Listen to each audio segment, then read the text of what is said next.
যে খবরের দিকে আমরা নজর রেখেছিলাম, প্রবল কম্পনে কেঁপে উঠল কলকাতা। কলকাতায় ভয়াবহ ভূমিকম্প, বেশ কিছুক্ষণ ধরে সেই কম্পন অনুভূত হয়। কলকাতায় প্রবল ভূমিকম্পে কেঁপে উঠল। রিক্টার স্কেলে মাত্রা 5। ভূমিকম্পের উৎসস্থল বাংলাদেশের খুলনার কাছে 1:22 নাগাদ। কলকাতার বিভিন্ন অংশে আতঙ্কিত হয়ে পড়েন মানুষজন এবং কার্যত বহুতল এবং অফিস ছেড়ে তারা বেরিয়ে আসতে থাকেন। প্রবল কম্পনে কেঁপে উঠল কলকাতা। কলকাতার একাধিক বহুতলে হঠাৎ করে দুপুর বেলায় একেবারে ঝটকা দিয়ে ভূমিকম্প। একাধিক বহুতলে ফাটলও দেখা দিয়েছে। রিক্টার স্কেলে কম্পনের মাত্রা ছিল 5 এবং দিকে দিকে মানুষের মধ্যে আতঙ্ক ছড়িয়ে পড়ে।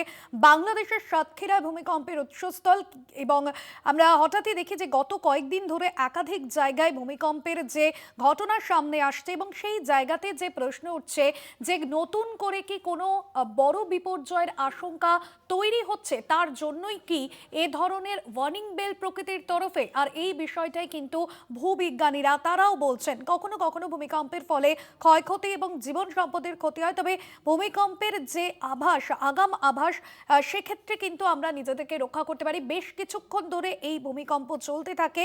এর আগে আমরা দেখেছিলাম যে উত্তরবঙ্গে ভূমিকম্প, একই পরিস্থিতি তৈরি হয়েছিল।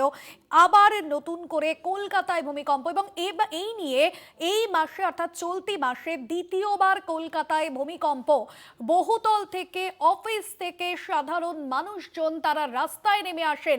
আতঙ্ক ছড়িয়ে পড়ে। শুধুমাত্র কলকাতা নয়, কলকাতার পাশে হাওড়া, হুগলি, উত্তর 24 পরগনা, বেশ কিছু জেলাতে অর্থাৎ শহরতলি এবং শহর সংলগ্ন বেশ কিছু জায়গাতেও কিন্তু এই আতঙ্কিত পরিবেশের তৈরি হয়। এবং আমরা যে ছবি আপনাদের বেশ কিছুক্ষণ ধরে দেখাচ্ছিলাম, কার্যত বহুতলে ফাটলও দেখা দিয়েছে। কলকাতা হাইকোর্ট চত্বরের ছবিও আপনাদের দেখাচ্ছিলাম, সেখানেও কিন্তু দুপুরে একেবারে ব্যস্ত সময়ে বহুতল ছেড়ে রাস্তায় মানুষজন নেমে এসে দাঁড়ান এবং হাইকোর্টের যে ব্যস্ত সময়, সেই সময়ও কিন্তু আইনজীবীরা তারা বাইরে এসে দাঁড়ান। কলকাতায় ভয়াবহ ভূমিকম্প, সেই ছবি আপনাদের দেখাচ্ছিলাম এবং জোরালো যে ভূমিকম্প বারবার অনুভূত হচ্ছে, সেটা কি আগাম কোনো দুর্যোগের আশঙ্কা দিচ্ছে, আগাম কোনো দুর্যোগের সম্ভাবনা রয়েছে, এই বিষয় কি আভাস দিচ্ছে প্রকৃতি?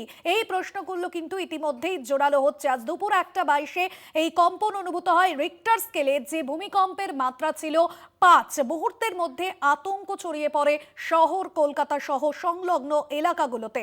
ভূমিকম্পের উৎসস্থল ছিল বাংলাদেশের সাতক্ষীরায়। মেটকাপ স্ট্রিট থেকে রয়েছেন সরাসরি আমাদের প্রতিনিধি আয়ুষী মাইতি। আয়ুষী, তুমি দীর্ঘক্ষণ ছিলে বাইরে এবং এই যে পরিস্থিতি তৈরি হয়েছিল এবং যে ভূমিকম্প শহর কলকাতায় রিক্টার স্কেলে যার মাত্রা 5, আতঙ্কিত হয়ে পড়েছেন সাধারণ মানুষজন, বেরিয়ে পড়েছেন বহুতল থেকে। এই মুহূর্তে কি ছবি তোমার নজরে আসছে?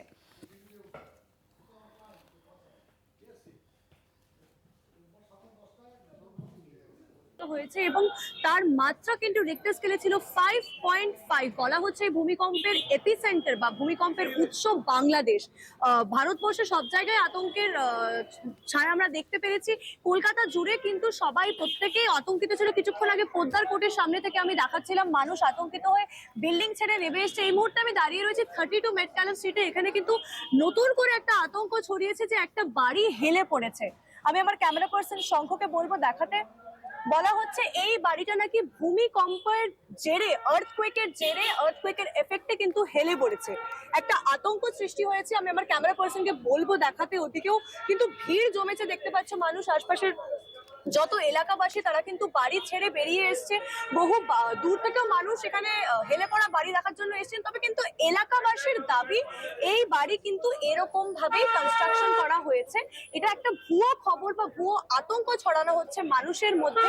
এই বাড়ি যেরকম এখন রয়েছে সেরকমই নাকি আগেও ছিল।